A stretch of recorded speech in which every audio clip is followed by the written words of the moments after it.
Assalamualaikum warahmatullahi wabarakatuh. Innal hamdalillah nahmaduhu wa nasta'inuhu wa nastaghfiruh wa na'udzu billahi min shururi anfusina wa min sayyiati a'malina. May yahdihillahu fala mudilla lahu wa may yudlilhu fala hadiya lahu. Asyhadu an la ilaha illallah wahdahu la syarika lah wa asyhadu anna Muhammadan abduhu wa rasuluhu alladzi la nabiyya ba'dah. Allahumma shalli wa sallim wa barik ala nabiyyina Muhammadin wa ala alihi wa ashabihi ajmain, amma ba'd. Amsayna wa amsal mulku lillah walhamdulillahi la syarikalah la ilaha illa huwa wa ilaihin nusyur. Amsayna ala fitratil islam wa kalimatil ikhlas wa ala dini nabiyyina Muhammadin sallallahu alaihi wasallam wa ala millati abina Ibrahima hanifa wa ma kana minal musyrikin. Allahumma inna amsayna minka fi ni'matin wa afiyatin wa sitrin fatimma alaina ni'mataka wa afiyataka wa sitroka fid dunya wal akhirah ya rabbana lakal hamdu kama yanbaghi li jalali wajhika wa adhimi sultanik radina billahi rabba wa bil islami dina wa bi Muhammadin nabiyya wa rasulah. Hadirin jamaah salat maghrib Masjid Ihya'us Sunnah yang saya hormati, alhamdulillah puji syukur kita panjatkan kehadirat Allah Subhanahu wa taala atas segala limpahan rahmatnya, nikmatnya, hidayah dan taufiknya kita dapat melaksanakan ibadah salat maghrib secara berjamaah dan kita bisa beristiqomah mengikuti thalabul ilmi ba'da salat maghrib. Shalawat dan salam mudah-mudahan senantiasa terlimpahkan kepada junjungan kita Nabi Muhammad sallallahu alaihi wasallam. Hadirin jamaah salat maghrib yang saya hormati, kita lanjutkan kajian kita masih pada surat An-Nisa ayat yang ke-37 sampai pada ayat yang ke-39. Saya bacakan ayatnya. A'udzu billahi minasyaitonir rajim. Alladzina yabkhaluna wa ya'muruna an-nasa bil bukhli wa yaktumuna ma atahumullah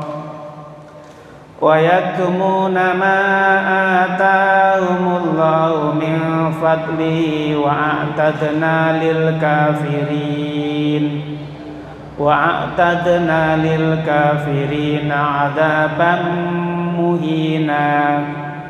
Walladzina yunfiquna amwalahum ria'an nasi wa la yu'minuna billahi wa la bil yaumil akhir wa may yakunish syaitanu lahu qarinan fasa'a qarina. Wa madza 'alaihim law amanu billahi wal yaumil akhir wa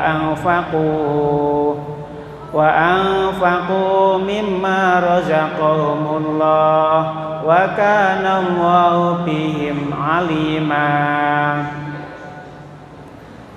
Artinya alladzina yabkhaluna wa ya'muruna an-nasa bil bukhli, yaitu orang-orang yang kikir dan menyuruh orang lain berbuat kikir. Jadi dia kikir tidak hanya untuk dirinya sendiri, tetapi mempengaruhi orang lain untuk berbuat kikir sebagaimana dia kikir, mengajak orang lain untuk kikir sebagaimana dia kikir.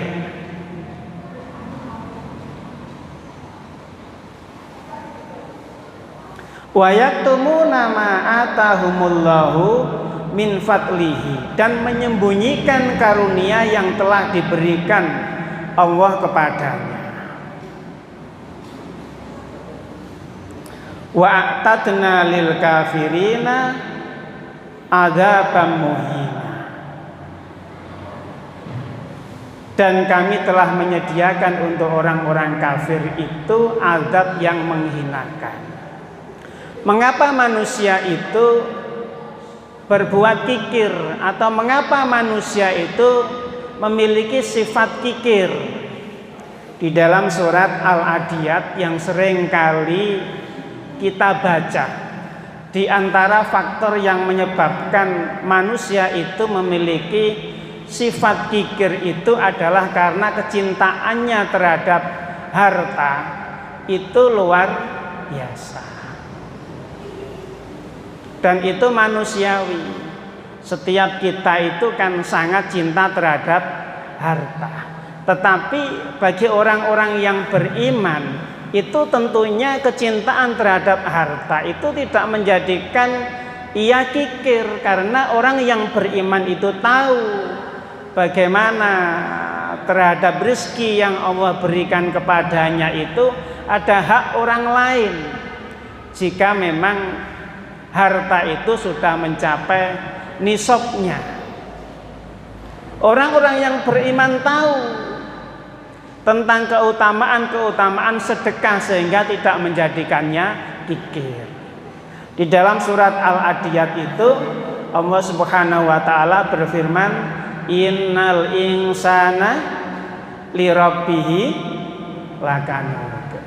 Innal insana lirabbihi lakanud wa innahu ala dzalika lasyahid wa innahu lihubbil khairi lasyadid. Sesungguhnya manusia itu sangat ingkar terhadap Tuhannya. Wa innahu ala dzalika lasyahid, dan terhadap yang demikian itu, keingkaran yang demikian itu, manusia itu mengetahuinya. Wa innahu lihubbil khairi lasyadid, dan sesungguhnya cintanya terhadap harta benda itu benar-benar berlebih-lebihan.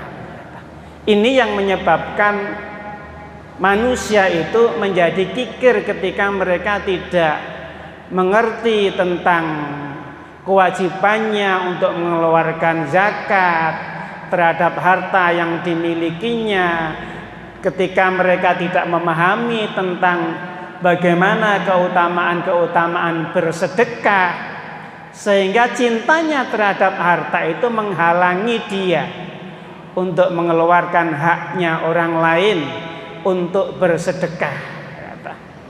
Ya. Jadi al-khair di dalam surat Al-Adiyat itu dimaknai dengan harta benda. Itu kan sama dengan makna surat Al-Baqarah ayat yang ke-188, 180 ketika Allah Subhanahu wa taala mewajibkan bagi kita berwasiat. Itu bunyi ayatnya begini, kutiba alaikum idza hadara ahadakumul mautu intaroka khaira. Intaroka khairanil wasiyatu lil walidaini wal aqrabina bil ma'ruf. Diwajibkan atas kalian apabila tanda-tanda kematian itu sudah ada, tanda-tanda kematian itu sudah datang. Apa perintah Allah Subhanahu wa taala? Sedangkan kamu itu memiliki intaroka khaira, jika kamu meninggalkan khair, ya, harta, ya, harta. Apa perintahnya? Kita diperintahkan untuk berwasiat lil walidaini, kepada kedua orang tua, wal aqrabin, kerabat, bil ma'ruf, dengan cara yang baik. Meskipun ayat ini turunnya sebelum Allah Subhanahu wa taala menurunkan ayat yang hubungannya dengan rincian pembagian waris. Sehingga ayat ini secara hukum itu dimansuh karena ada juga hadis dari Nabi Sallallahu Alaihi Wasallam yang menyertai ayat-ayat tentang waris itu, la wasiyata liwarisin, tidak ada wasiat berkaitan dengan pembagian waris yang ditujukan kepada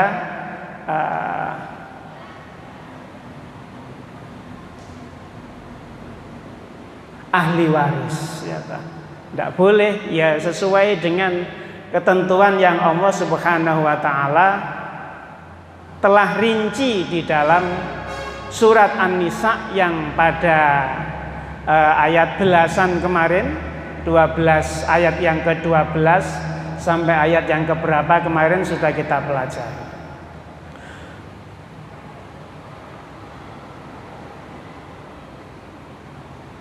Wa yaktumuna ma atahumullahu min fadlihi, dan menyembunyikan karunia yang telah diberikan Allah kepadanya. Orang itu kalau dapat nikmat, ya, kalau dapat nikmat itu Allah Subhanahu wa taala itu senang ketika orang itu menampakkan nikmat yang telah Allah berikan kepadanya. Itu Allah lebih senang. Kata Nabi di dalam sabdanya, an Imran bin Husain radhiyallahu anhuma an Rasulillahi sallallahu alaihi wasallam, man an'amallahu azza wa jalla alaihi ni'matan fa inna Allah azza wa jalla yuhibbu ayyara asara ni'matihi ala khalqihi. Allah itu cinta, Allah itu senang jika melihat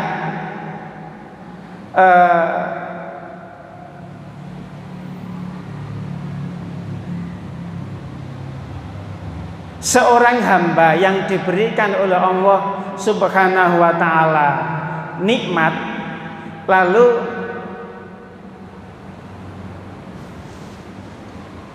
nikmat itu nampak pada diri seseorang tersebut, ya.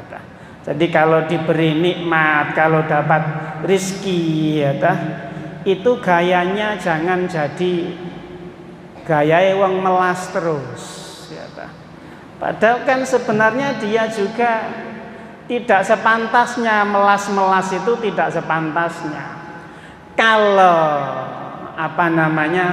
dia mendapatkan nikmat dari Allah Subhanahu wa taala, maka kewajiban dia itu adalah mensyukuri nikmat Allah Subhanahu wa taala itu dan menampakkannya. Itu boleh.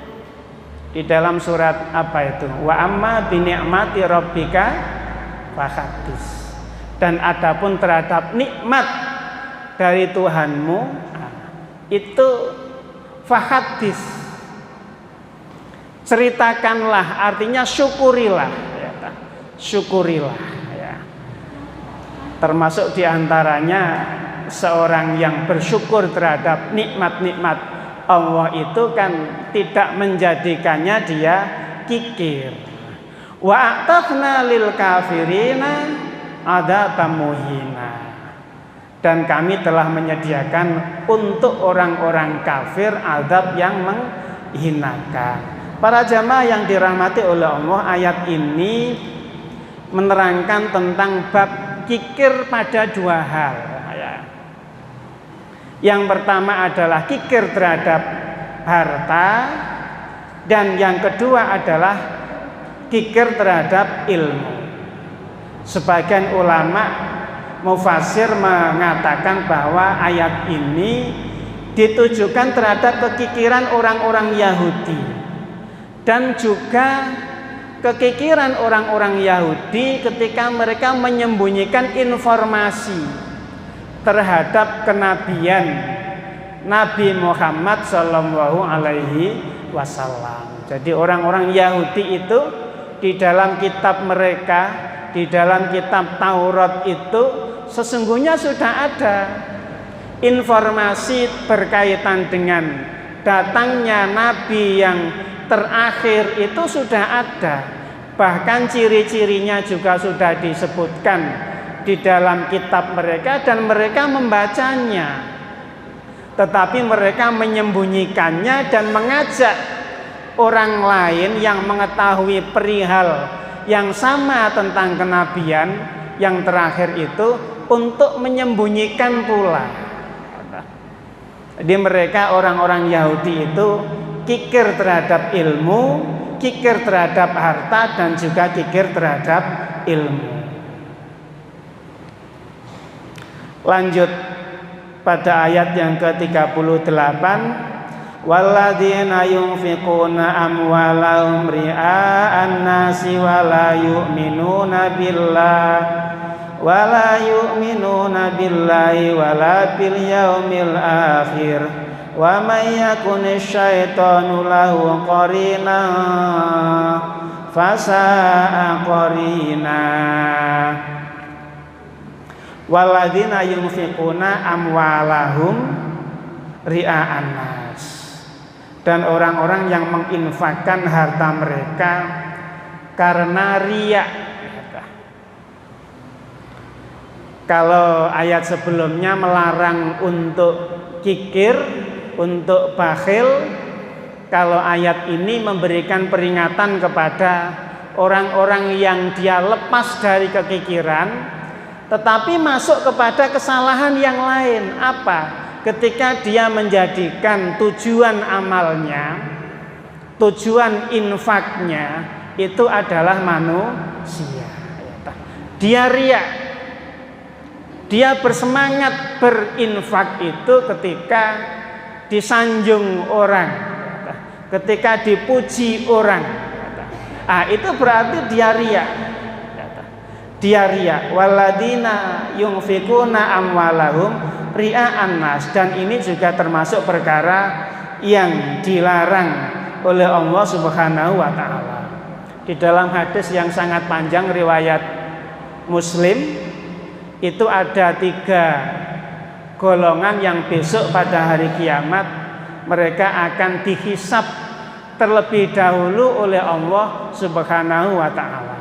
Siapa itu? Orang yang berjihad, orang yang berilmu, dan juga orang yang berinfak.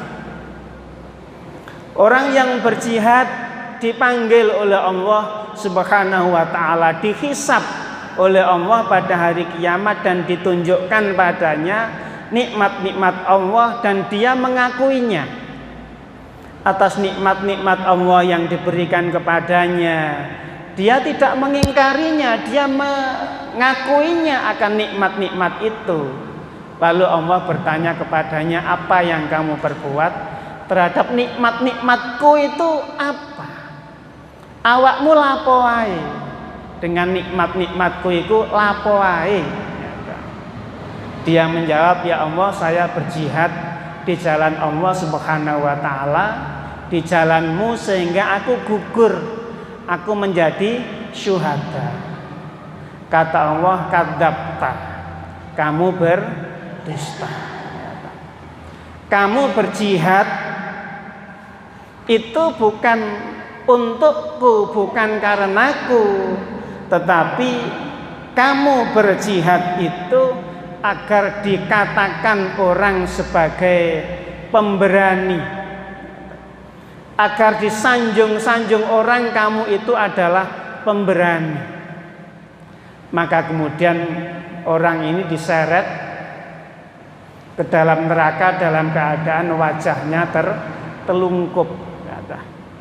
Lalu orang yang berilmu ditunjukkan kepadanya nikmat-nikmat Allah Subhanahu wa ta'ala, dan dia mengakuinya atas nikmat-nikmat yang telah ia rasakan ketika di dunia.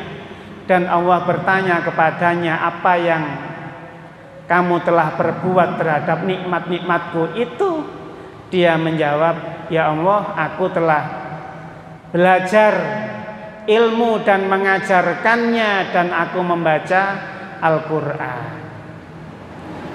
Itu aku lakukan untukmu.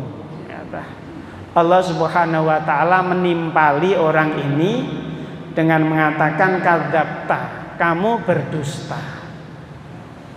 Kamu menuntut ilmu, mengajarkannya, itu kan agar kamu disebut orang-orang, disanjung orang-orang sebagai orang yang alim, sebagai orang yang berilmu.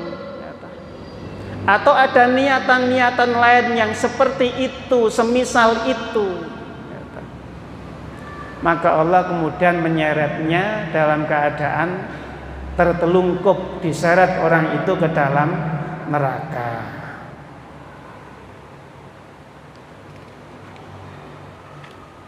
Yang ketiga, orang yang dihisab oleh Allah Subhanahu wa ta'ala pada hari kiamat besok adalah orang yang berinfak.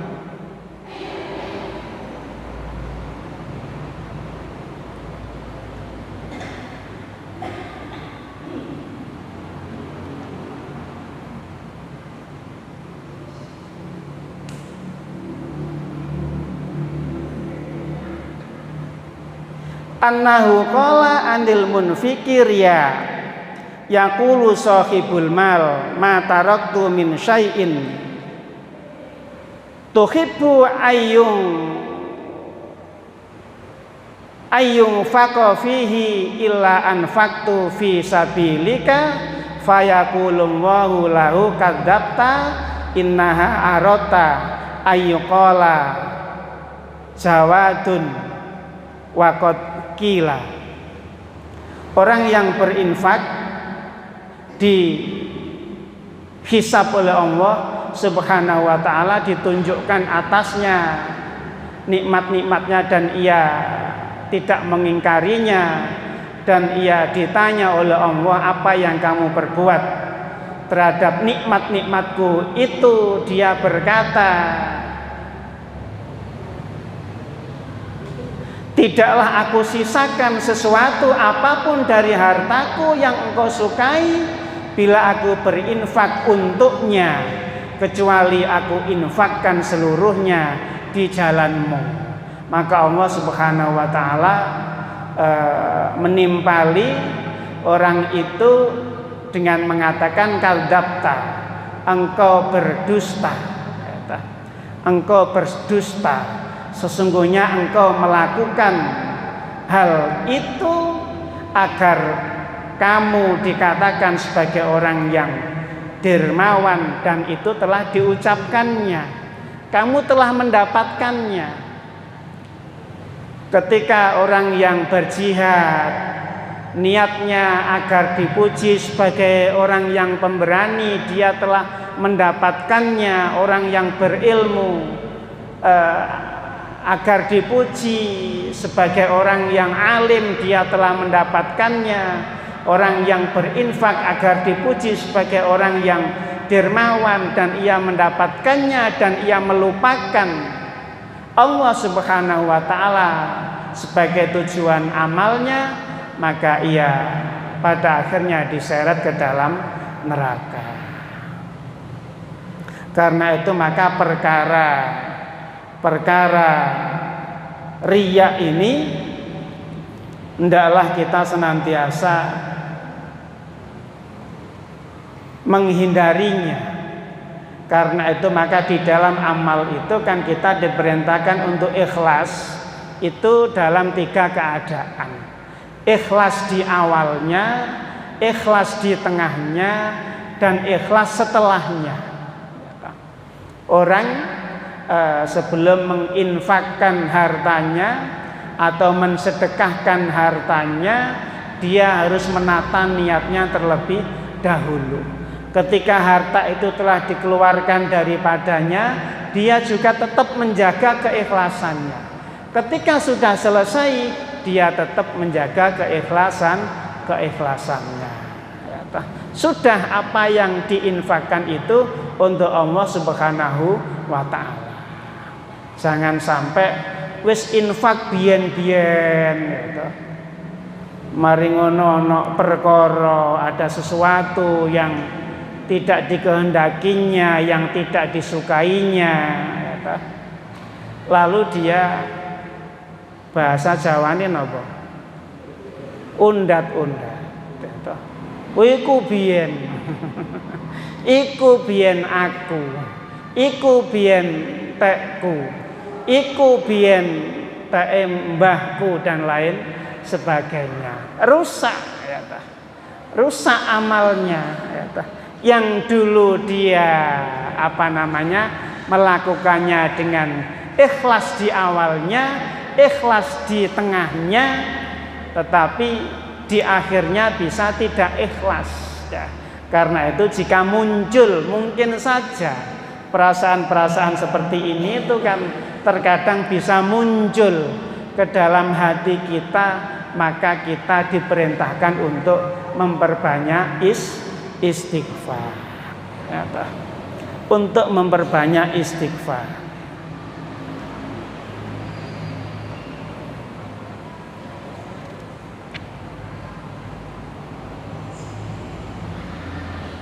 Walladzina yunfikuna amwalahum ria'an nasi wa la yu'minuna billahi wal yaumil akhir, dan ia tidak beriman kepada Allah dan hari akhir.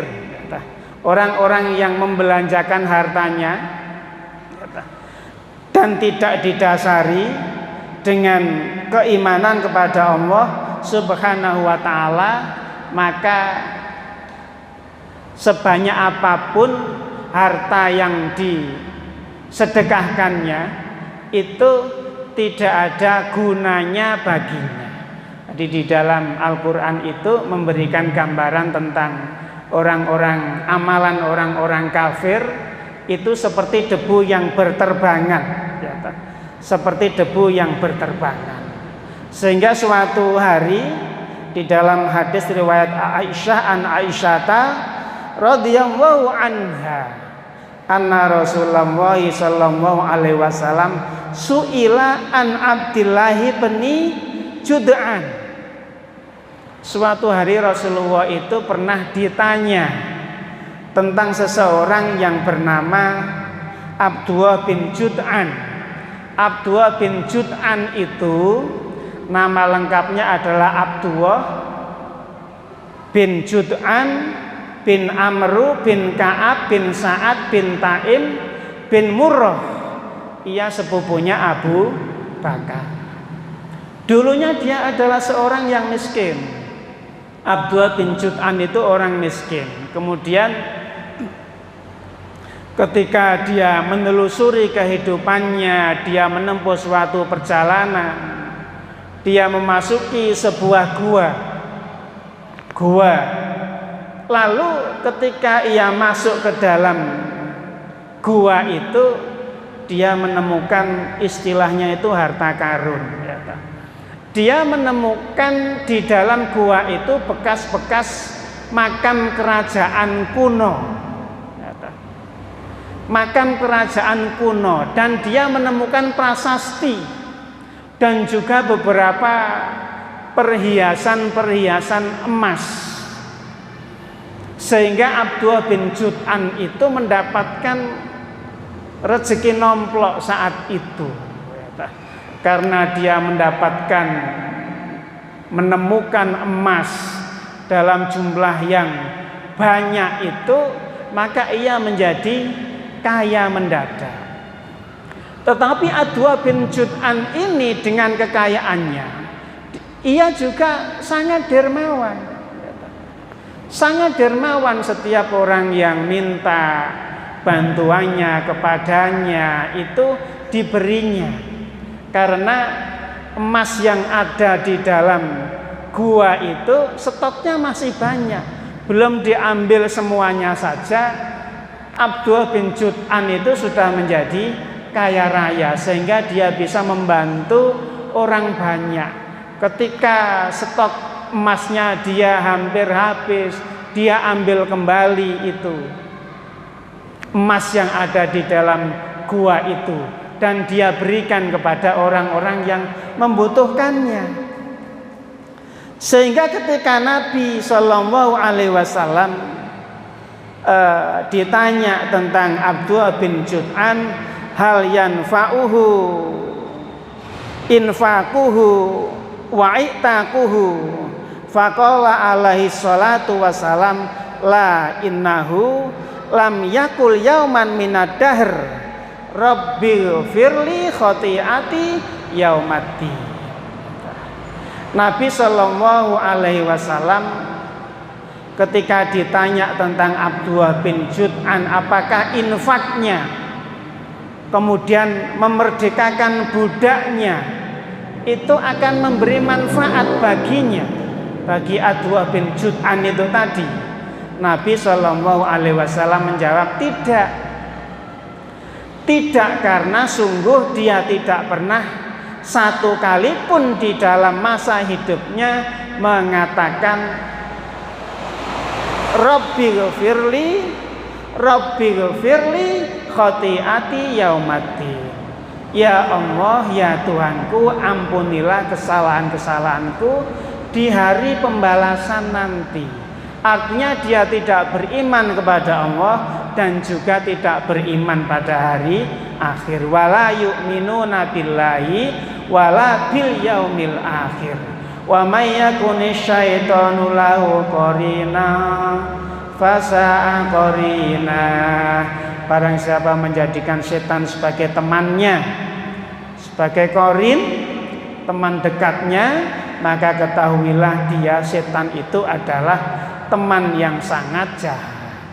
Setan itu inna syaitana ya'idukumul faqra. Asyaitana ya'idukumul faqra wa ya'murukum bil fahsya. Setan itu menjanjikan kepada kamu, menakut-nakuti kamu akan kefakiran. Wa ya'murukum bil fahsya, dan memerintahkan kepada kamu semuanya untuk berbuat fahsya, berbuat kikir. Wallahu ya'idukum maghfiratan minhu wa fadla wallahu wasi'un alim. Dan Allah menjanjikan kepadamu pengampunan daripadanya dan juga keutamaan. Dan Allah maha luas karunia-Nya dan Allah maha mengetahui. Wa madza 'alaihim law amanu billahi wal yaumil akhiri wa anfaqu mimma razaqahumullah wa kana Allahu bihim alima. Dan apa keberatan bagi mereka jika mereka beriman kepada Allah dan hari kemudian dan menginfakkan sebagian rezeki yang telah diberikan Allah kepadanya, dan Allah maha mengetahui keadaan mereka. Para jamaah yang dirahmati oleh Allah Subhanahu wa ta'ala, mudah-mudahan apa yang kita kaji bersama pada malam hari ini bermanfaat untuk diri kami dan para jamaah sekalian. Yang terakhir sebelum saya tutup, ini bukan riya ini. Ini saya foto ini nanti saya laporkan, bukan karena riya ini insya Allah. Ya ini karena tanggung jawab. Karena tanggung jawab mendapatkan tugas negara. Sepindah mawon saking mriko. Kita akhiri dengan membaca doa miring mawon. Miring diambil melebar nggih. Kersane kenging. Dengan doa penutup majelis dan hamdalah. Subhanaka Allahumma wa bihamdika asyhadu alla ilaha illa anta astaghfiruka wa atubu ilaik. Alhamdulillahirabbil alamin. Assalamualaikum warahmatullahi wabarakatuh.